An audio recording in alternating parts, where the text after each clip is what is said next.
برطانیہ کا دورہ کرنے کے بعد وہ ایشیا کا دورہ جو ہے وہ کرنے جا رہے ہیں، تو اسی ٹرپ میں وہ آگے ایشیا بھی وزٹ کریں گے۔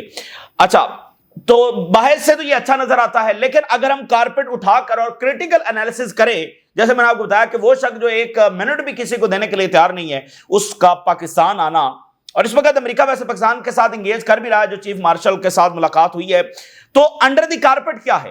انڈر دی کارپٹ جو ہے وہ اس کو دیکھنے کی ضرورت ہے۔ امریکہ کا ناظرین ریکارڈ ہمارے سامنے ہے کہ جس میں اس نے ہمیشہ پاکستان کو جو ہے وہ جنگوں کے لیے استعمال کیا ہے، چاہے وہ سوویت یونین کے خلاف وار ہو، چاہے پھر وار آن ٹیرر ہو، اور جنگوں کے لیے ایون آپ کو اگر اس بات کے بارے میں جانتے ہیں یا نہیں، جو کوریا کی وار ہوئی تھی اس میں بھی پاکستان کے کچھ فوجی جو ہے وہ امریکہ کے ساتھ گئے تھے۔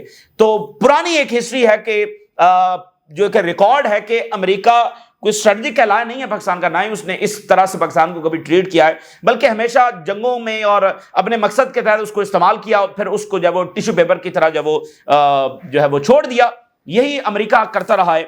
تو اب امریکہ کو کیا چاہیے پاکستان سے، یہ سب سے بڑا سوال ہے، ٹھیک ہے نا؟ تو answer is very simple. BRICS کے ساتھ لڑائی چھڑ چکی ہے، چائنا کے ساتھ لڑائی چھڑ چکی ہے، تو اب چائنا کے خلاف چاہتا ہے پاکستان کو امریکہ۔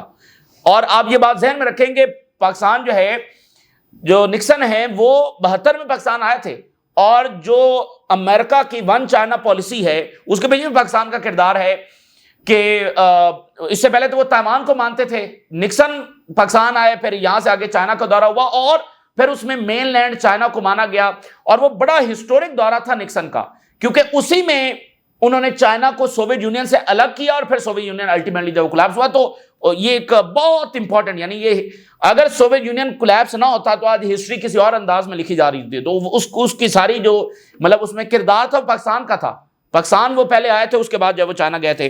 تو ایک تو پاکستان کی اہمیت یہ ہے کہ مڈل ایسٹ میں اس کی بہت اہمیت ہے۔ مڈل ایسٹ کی یہ جو ساری ریاستیں ہیں، خاص کر سعودی عربیہ، ابھی تو کچھ چیزیں بدل رہی ہیں، لیکن سعودی عربیہ خاص طور پر جو بھی انہوں نے ویپنز خریدنے ہوتے ہیں، اور سیکورٹی کے حوالے سے ان کی جو مشاورت ہے وہ پاکستانی سیکورٹی حکام سے ہوتی رہتی ہے، اور پھر جو ایران کی جنگ ہوئی ہے اس میں بھی پاکستان کا کردار جو ہے وہ سامنے آ رہا ہے۔ تو ایک تو مڈل ایسٹ کے حوالے سے پاکستان کی اہمیت ہے۔ پھر دیکھیں جیوگرافیکلی پاکستان بہت امپورٹنٹ ہے چائنا کے خلاف، کیونکہ چائنا کو امریکہ نے کنٹین کرنا ہے، تو امریکہ کو کنٹین کرنے کے لیے جو بارڈر کنٹریز ہیں وہیں سے کنٹین کریں گے نا، تو اس میں پاکستان کی اہمیت تو اتنی زیادہ ہے کہ جو چائنا سیکنڈ روٹ بنا رہا ہے ایکسس کرنے کے لیے ان واٹرز کو، عربین سی کو، تو وہ پاکستان ہی کے ذریعے روٹ وہ بنا رہا ہے۔ سی پیک جو ابھی اس طرح سے مکمل تو نہیں ہوا، یا اس میں ابھی وہ اچیومنٹ تو نہیں ہوئی، لیکن ارادہ یہی ہے۔ تو کنٹین کرنے کے لیے پاکستان کو بھی استعمال کیا گیا تھا سوویت یونین کے خلاف، اور اب چائنا کے خلاف استعمال کرنے کا ارادہ رکھتے ہیں۔ اور پھر پاکستان کی جو طاقت ہے وہ ایک ایسی طاقت ہے ناظرین کہ وہ بڑی سے بڑی پاور کو بھی ڈیمیج کرنے کی صلاحیت رکھتی ہے۔ یعنی پاکستان کی جو آرمی ہے وہ ایسی طاقتور آرمی ہے کہ وہ بڑی سے بڑی طاقت، یعنی سوویت یونین آپ دیکھیں اس کے کولیپس ہونے میں پاکستان کا بہت بڑا کردار تھا۔ اس وقت اگر آپ دیکھیں تو یوکرین کے اندر جنگ جاری ہے، اور یوکرین کے اندر جو جنگ ہے اس کا پیٹرن امریکہ نے بالکل وہی سوچا تھا کہ جو سوویت یونین کے ساتھ افغانستان میں ہوا، یوکرین میں بھی وہی کرنا تھا، لیکن یوکرین میں وہ نہیں ہو سکا۔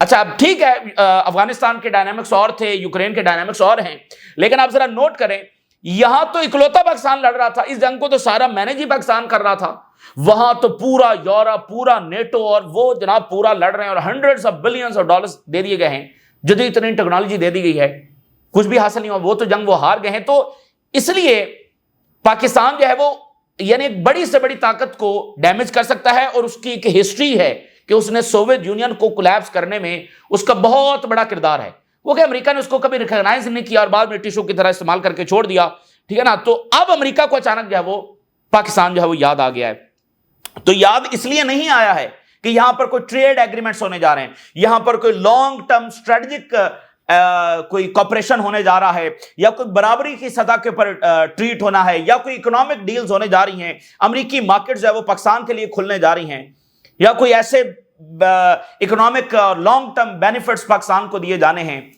کوئی اسکالرشپ پاکستان کو اس طرح سے دی جانی ہے کہ یہ بڑا ٹیکنالوجیکل کنٹری بن سکے، کچھ بھی ایسا نہیں ہے، ٹھیک ہے نا؟ اور مقصد دوبارہ سے وہی ہے، وہی پیٹرن کہ اب پاکستان کو ایک بار پھر استعمال کرنا ہے، اور اب استعمال کرنا ہے چائنا کے خلاف. اور میں نے آپ کو بتایا کہ پاکستان کیوں ان کو یاد آیا ہے کہ پاکستان میں وہ صلاحیت ہے کہ یہ کسی نہ کسی بڑے ملک کو بھی ڈیمیج کرنے کی یہ طاقت رکھتا ہے. اور ابھی ریسنٹلی یہ خبر بھی آئی تھی کہ پاکستان جو ہے وہ انٹر کانٹیننٹل بیلسٹک میزائلز بھی بنا رہا ہے. اچھا اب سوال یہ ہے کہ پاکستان کیا کرے گا. اچھا یہ دورہ ہوتا ہے نہیں ہوتا, یہ ساری چیز اب نعرہ لگ چکا ہے. either you are with us or against us, اس کا نعرہ پاکستان کے خلاف اور باقی تمام ملکوں کے خلاف جو ہے وہ لگ چکا ہے. اچھا پاکستان کی جو ایلیٹ ہے اور جو لیڈرشپ ہے, یعنی ایلیٹ ہی تو لیڈرشپ ہے, تو اگر ہم اس کو دیکھتے ہیں تو وہ تو ویسٹ سے متاثر ہے, وہیں سے وہ پڑھی ہے, ان کے خیالات, ان کی آئیڈیالوجی وہ تو ساری ویسٹ سے ہی وہ امپریسڈ ہیں, ان کا کلچر بھی وہی ہے, ان کا رہن سہن بھی وہی ہے, اور وہ کائنڈ آف گورے ہیں. مطلب پاکستان کی لیڈ بھی ایسی ہے, باہر پھر رہے ہو تو شاید مشکل سے پہچانے جائیں گے یہ پاکستانی ہیں. ایک طرح سے میں بات کر رہا ہوں, مطلب ان کا آئیڈیالوجی, ان کا رہنا سہنا, کپڑے, ایک پورا کلچر ویسٹ, اور ان کے اکنامک انٹرسٹ بھی ویسٹ ہی کے اندر ہیں. کبھی آپ نے سنا ہے کہ پاکستانی کو لیڈر جو ہے وہ بیجنگ میں جا کر بیٹھا ہو؟ بھائی وہ لندن میں ہی بیٹھیں گے یا امریکہ میں, وہاں پر ان کے سارے انٹرسٹ بھی ہیں اور ان کے جنریشنز بھی وہاں پر ہیں. تو وہ ان کا ٹلٹ, یعنی پاکستان کی لیڈرشپ کا جو ٹلٹ ہے وہ ویسٹ کی طرف ہے. اس لیے پاکستان ہمیشہ ویسٹ ہی کے ساتھ کھڑا ہوا ہے, نہ وہ کبھی سوویت یونین کے خلاف کے ساتھ کھڑا ہوا, نہ کسی اور کے ساتھ, ہمیشہ ویسٹرن پاورز ہی کے ساتھ. اس کی وجہ کیا ہے کہ وہ وہیں سے پڑے ہیں, وہیں سے وہ متاثر ہیں, اور ویسٹ ایک بڑی پاور بھی ہے. لیکن اب چونکہ دنیا تبدیل ہو رہی ہے تو پاکستان کے لیے ناظرین بڑا ہی مشکل فیصلہ ہے, جیسے باقی ملکوں کے لیے بہت مشکل فیصلہ ہے, اور جیسے ساؤتھ ایسٹ ایشیا کے ملکوں کے لیے مشکل فیصلہ ہے, کیونکہ امریکہ نے نعرہ لگا دیا ہے either you are with us or against us. تو اس میں یعنی کہ پاکستان جو ہے اب وہ ٹائم نہیں ہے کہ وہ امریکی کیمپ میں جا سکے. یعنی اگر پاکستان کی لیڈرشپ اسی پرانے اس پیٹرن کے تحت امریکہ کے کیمپ میں جانے کا فیصلہ کرتی ہے تو یہ ایک ہسٹورک مسٹیک ہوگی. یہ پاکستان کے لیے ایک ہسٹورک مسٹیک ہوگی اس دور میں امریکہ کے ساتھ جانا, اور خاص کر اس وقت جو پاکستان کی اسٹرینتھ ہے, پاکستان کی جو ایڈوانس ٹیکنالوجی ہے وہ تو چائنا سے آ رہی ہے. اور پھر آپ اس ریجن سے بلانگ کرتے ہیں. سوویت یونین تو اس ریجن کا نہیں تھا نا, چائنا تو اسی ریجن کا آپ کے بارڈرز کے اوپر بیٹھا ہوا ہے, اور پھر سارے کنٹریز جو ہے وہ چائنا کے ساتھ کھڑے ہیں, تو آپ درمیان میں اٹھ کر کیسے امریکہ کے ساتھ کھڑے ہو جائیں گے؟ تو یہ مطلب ماضی اور ہے, آپ کا پیٹرن یہی ہے کہ آپ ویسٹ ہی کے ساتھ کھڑے ہوئے ہیں, لیکن آج آپ کو گراؤنڈ ریالٹیز یہ الاؤ نہیں کرتی کہ آپ امریکی کیمپ میں جائیں. لیکن سوال یہ ہے کہ پھر ان کو نہ بھی کیسے کریں گے؟ تو یہ تمام ملکوں کے لیے مشکل ترین وقت ہے, اور پاکستان کے لیے بھی ایک مشکل ترین وقت ہے, اور وہ اس سارے ٹائم میں وہی ملک سروائیو کریں گے جو مضبوط لیڈرشپ رکھتے ہیں اور اندرونی کیوس کا شکار نہیں ہے, سول انریسٹ نہیں ہے. تو ایسی صورتحال میں صرف وہی ملک جو ہے وہ سروائیو کریں گے جو مضبوط لیڈرشپ رکھتے ہیں, اور مضبوط لیڈرشپ وہی ہوگی جو اندرونی طور پر یعنی کہ مضبوط ہیں. تو یہ ایک امپورٹنٹ چیز ہے, اس کو ہم دیکھیں گے. اچھا اگلی بات یہ ہے کہ ہیگ گروپ کا جو اجلاس ہوا ہے کولمبیا میں, اس کو کولمبیا اور ساؤتھ افریقہ نے مل کر جو وہ ہوسٹ کیا. انیشلی 30 کنٹریز کے بارے میں بتایا جا رہا تھا, لیکن اب خبر یہ ہے کہ 32 کنٹریز جو ہے وہ اس کے اندر شریک ہوئے ہیں, 32 کنٹریز. اور اس کی اہمیت یہ ہے کہ جب سے جارحیت شروع ہوئی ہے, یہ پہلا ایسا فورم ہے جس کو بنایا ہی اس لیے گیا ہے کہ اسرائیل کے خلاف اقدامات اٹھائے جائیں, اور صرف کنڈیم نہیں کیا جائے, کوئی ایسی کانفرنس نہیں ہے, بلکہ پریکٹیکل اقدامات اٹھائے جائیں. تو میگا ڈیولپمنٹ یہ ہے کہ پریکٹیکل اقدامات اٹھانے کا فیصلہ ہو گیا ہے. 6 کنکریٹ سٹیپس انہوں نے فیصلہ کر لیے ہیں کہ ان کے اوپر وہ عمل درآمد کرنے جا رہے ہیں. ذرا ہیڈ لائنز دیکھیے. Hague group meeting on Gaza gives hope Israel's era of impunity will end. یعنی یہ اتنا بڑا یہ ایک ڈیولپمنٹ ہے کہ اسرائیل کی جو امپیونٹی کا ایرا ہے وہ اب ختم ہونے جا رہا ہے. اس ہیگ میٹنگ نے یہ واضح کیا ہے. Delegates in Bogota call it the most ambitious multilateral action since the start of the war in Gaza. یہ سب سے بڑا ایکشن ہے جو اسرائیل کے خلاف اٹھایا گیا ہے. 32 کنٹریز جس میں موسٹلی گلوبل ساؤتھ کے ممالک ہیں came together not just to condemn, مقصد صرف کنڈیم کرنا نہیں تھا, but to adopt coordinated steps to try to stop it. بلکہ ایسے اقدامات اٹھائے جائیں اور کوارڈینیٹڈ ہوں, تمام ملک اپنے اپنی جگہ پر اس کردار ادا کریں کہ اس کو روکا جا سکے. اچھا تو پروسیس کو لانچ کرنے کے لیے 12 ممالک جو ہیں فرام ڈفرنٹ ریجنز, انہوں نے یہ پلیج کیا ہے کہ وہ امیجیٹلی یہ ہسٹورک ڈیولپمنٹ ہے. 12 کنٹریز فرام ڈفرنٹ ریجنز اور وہ بھی 12 کنٹریز اس انداز میں چنے گئے ہیں کہ کیسے ایفیکٹولی اقدامات اٹھائے جا سکتے ہیں. وہ کنکریٹ سٹیپس آپ دیکھیں گے تو پھر آپ کو اندازہ ہو جائے گا. 6 کنکریٹ سٹیپس اٹھائے جائیں گے. کیسے؟ پروویژن اور ٹرانسفر آف آرمز ٹو اسرائیل. اسرائیل کے لیے جو اسلحہ سپلائی ہے اس کو روکا جائے گا امیڈیٹلی. دوسرا، stopping the transit of vessels that might be use to carry arms to Israel. یہ سب سے بڑا سٹیپ ہونے جا رہا ہے کیونکہ ان ملکوں سے ڈائریکٹ اسلحہ تو اسرائیل کو جا نہیں رہا, تو وہ روکیں گے کیسے؟ تو ایسے روکیں گے, یعنی کہ مثال ساؤتھ افریقہ ہے, ادھر ریڈ سی میں بلاکڈ ہے, تو ادھر سے جہاز گھوم کر ساؤتھ افریقہ سے ہو کر گزر کر جا رہے ہیں. تو یہ ممالک جو ہیں کوئی بھی جہاز جو اسرائیل کی طرف جا رہا ہے اس کو اپنی بندرگاہوں پر نہیں, اور کوئی بھی ٹرانزٹ جو ہے اس کو نہیں ہونے دیں گے, کیونکہ یہی جہاز تو اسلحہ لے کر جا رہے ہیں, ریڈ سی سے تو جا نہیں رہے. تو جو دوسرے راستے سے جا رہے ہیں, ٹھیک ہے, موروکو کا بہت امپورٹنٹ رول ہے کیونکہ موروکو میں اگر وہ جبل طارق اور وہاں سے وہ جہاز, تو اسپین سامنے, اچھا اسپین بھی اس میں شامل تھا. اب آپ دیکھیں نا, ایک طرف ریڈ سی ہے, دوسری طرف اسپین ہے, جبل طارق ہی سے جہاز گزر رہے ہیں, تو اسپین بھی اس کے اندر شامل تھا. تو ٹرانزٹ جو ہے آف دا شپس وہ نہیں ہونے دیا جائے گا. یہ ایک بہت بڑا سٹیپ ہونے جا رہا ہے, اور اس سے کافی پرابلمز بھی ہوں گی. اور انشور کیا جائے گا کہ جو پبلک فنڈز ہیں are not use to support Israel's illegal occupation of the Palestinian territory.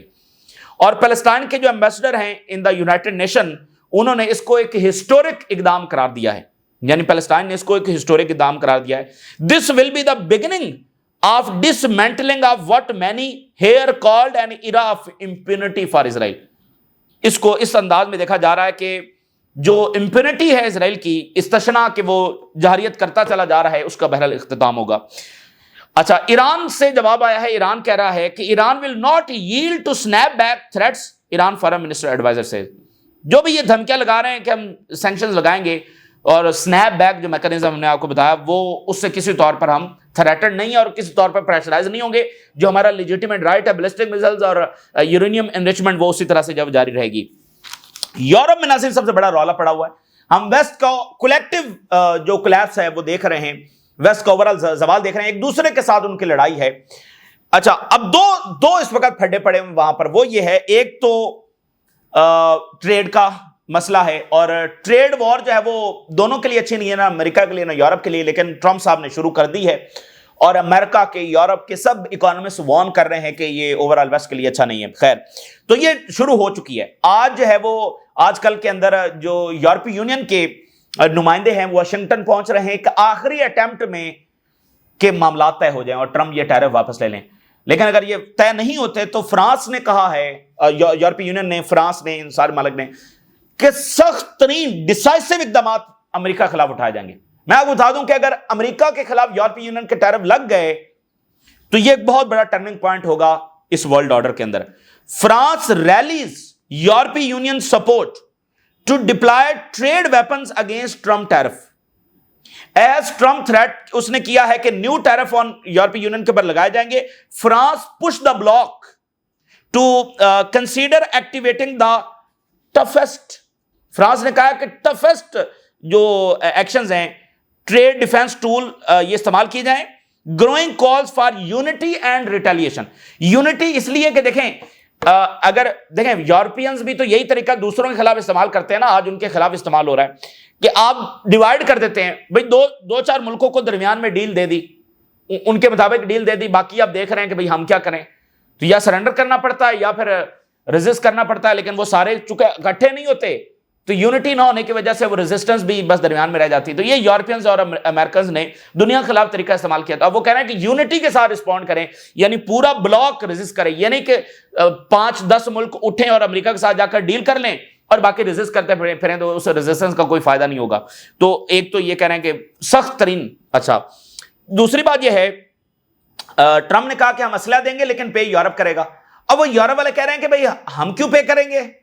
اچھا, رشیا نے کل اس پر مذاق بھی بنایا اور رشیا نے کہا کہ یہ ایسا ہی ہے کہ آپ پے کرتے ہیں اس کھانے کے لیے جو کوئی اور کھاتا ہے اور کھانے کے بعد مر جاتا ہے. تو یہ بالکل ایسا ہی ہے, انہوں نے ان کا مذاق بنایا. تو آج یورپ کہہ رہا ہے کہ بھئی ہم کیوں پے کریں گے, اور نہ ٹرمپ نے ہم سے پوچھے بغیر کہہ دیا ہم پے کریں گے, تو ہم تو کوئی پے نہیں کریں گے, کیونکہ خود یورپ کی اکانومیز جو ہے وہ مشکل کے اندر ہیں.